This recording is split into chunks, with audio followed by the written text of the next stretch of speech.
Hey there, future game makers! Today, we're rolling into some dicey fun with Menu L103's dice game. First up, make sure you're hanging out at Menu L103.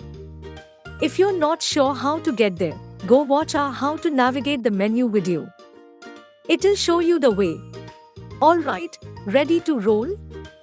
Just press down on the joystick like you're clicking a button, and boom, your dice game is on.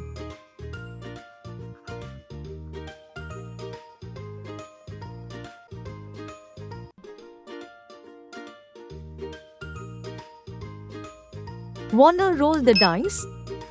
Easy peasy. Just give that joystick another press and let the dice roll. You'll get a truly random number every time, so you can have endless fun.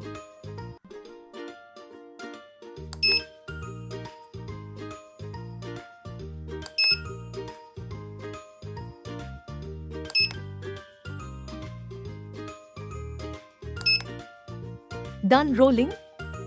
To exit the game, just move the joystick to the left, and you are out. And guess what? With our Schogini Toys DIY kit, you can learn to make your own awesome activities like this one. For more cool stuff, don't forget to visit our Schogini Toys website. Have fun rolling, and may you always land on 6.